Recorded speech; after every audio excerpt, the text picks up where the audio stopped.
welcome back to my channel. This is the Mental Wellness channel with Waihiga.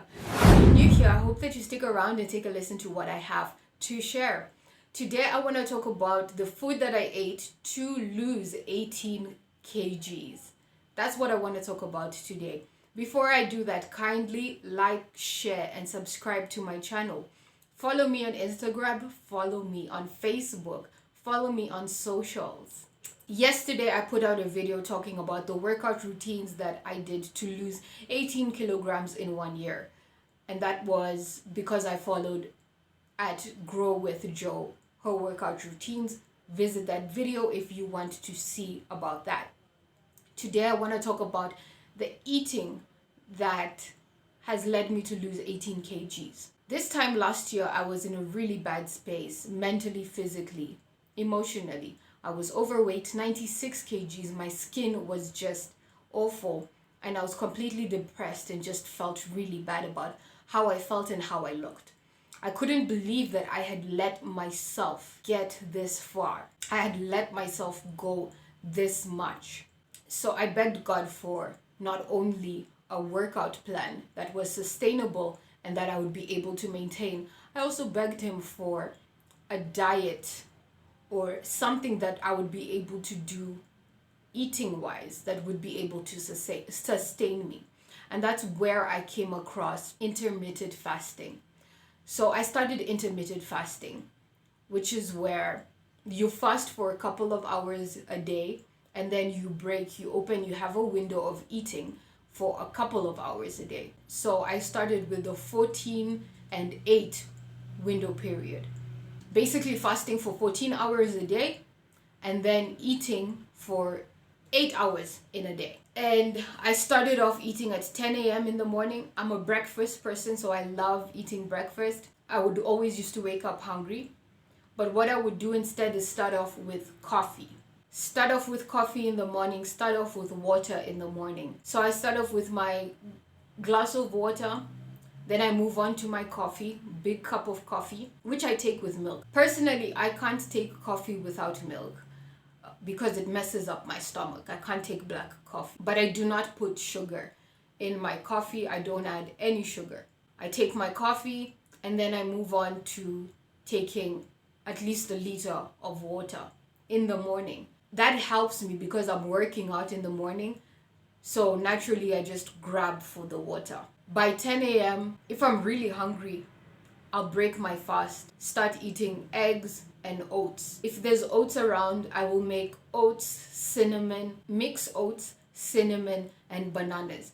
So I realized that bananas are actually so sugary and they're naturally sweet. So you don't actually have to add sugar to your oats.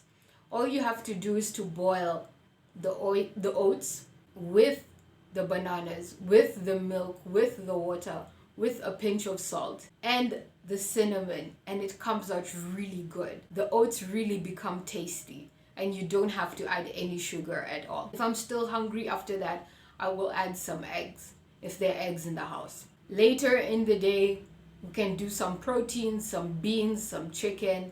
If there's meat around, eat meat. But definitely before 6 p.m., eat a protein, definitely a lot of proteins and a lot of vegetables. I mostly cut out carbs, so I don't take bread in the morning. And I found that if I take bread in the morning, by like 2 hours or 1 hour later, I'm still hungry. So I cut out carbs like bread. I cut out carbs like rice because it's not even that tasty. And it's just an empty carb for me. It's just something that you're eating, and it's not really doing much, but it's gonna make me much hungrier later. What I'm more focused about is eating foods that satisfy me and fulfill me. However, I do keep carbs that I find very tasty. Something like chapatis. Now that's something that I will eat. I will definitely eat. However, it's the time of the day that I will eat it. I will eat a chapati like between 2 p.m., 6 p.m. around that time.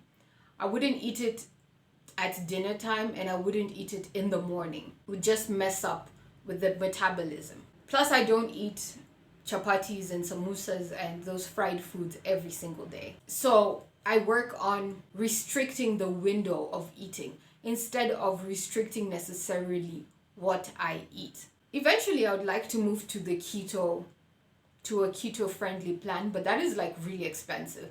If you look at the meal plan for keto, it's kind of expensive, the ingredients. I would like to be able to afford and to do that diet. However, yeah, Greek yogurt, cauliflower, cheese, a lot of meat. Yeah, that's not cheap stuff. So for now, what I'm doing is a lot of beans, a lot of chicken, a lot of vegetables, fruits also. And that's something that the ketogenic diet really does not like. Fruits, because of the sugar. But I like taking fruits with natural yogurt.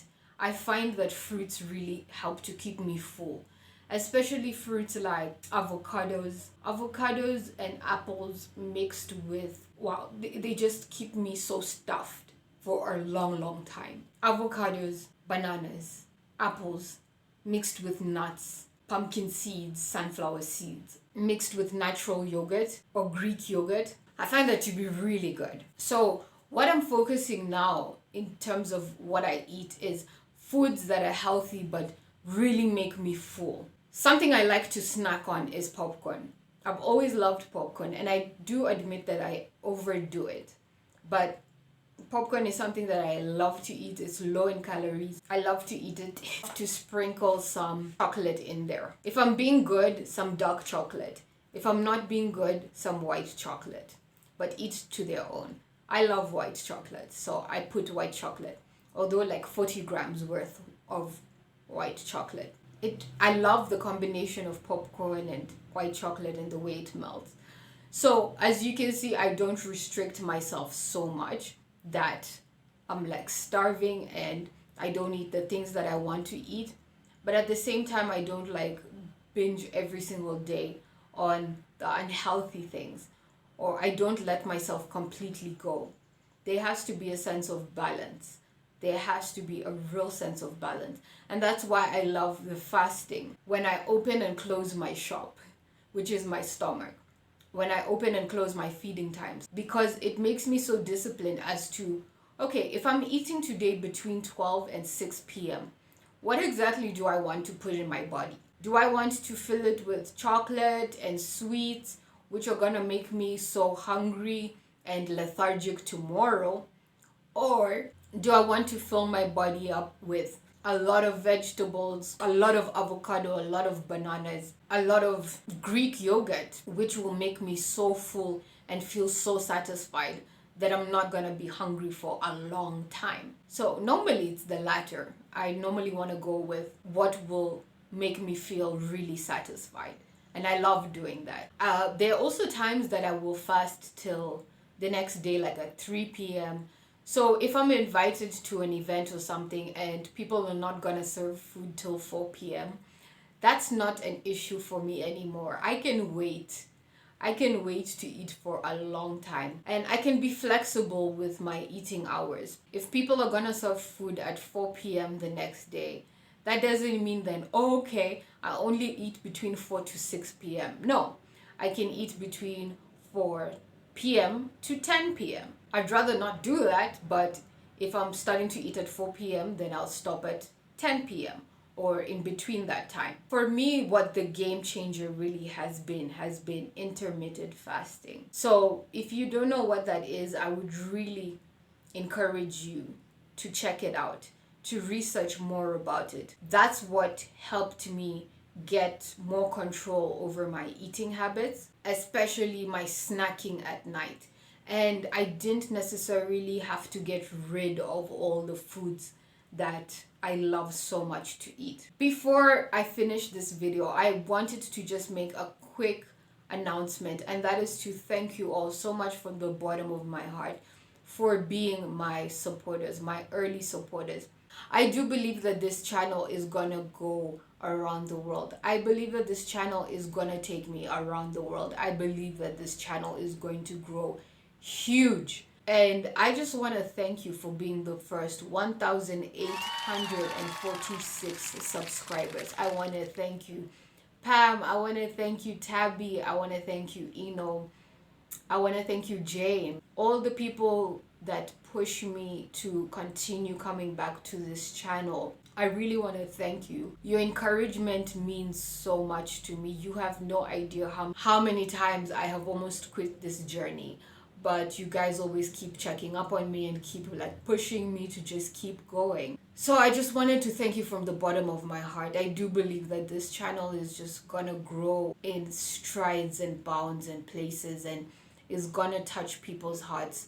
My aim with this channel is not only to reach alcoholics, but just to reach young women all over the world and show them that there is a better way that they can do life. There's a better way that we can do life, and to just be real about what is going on in life, so that they don't fall into the same pitfalls that some of us have fallen into. I just wanted to thank you. I wanted to take this time specifically to thank you guys for your support. Thank you for your donation. If I've left any one of you out, please don't feel bad. These are just the names at the top of my head. Thank you to my aunties that really watch this channel. I won't name you, but thank you so much for your support. Let's build this channel up. I do have a feeling that 2024 is our chance to rise and to make the mental wellness channel rise. So I'm glad that you're here for the come up, because 2024 is the come up. Started from the bottom. Let's go. Thank you so much. Please pray for this channel. Until the next video, see you guys. Bye bye.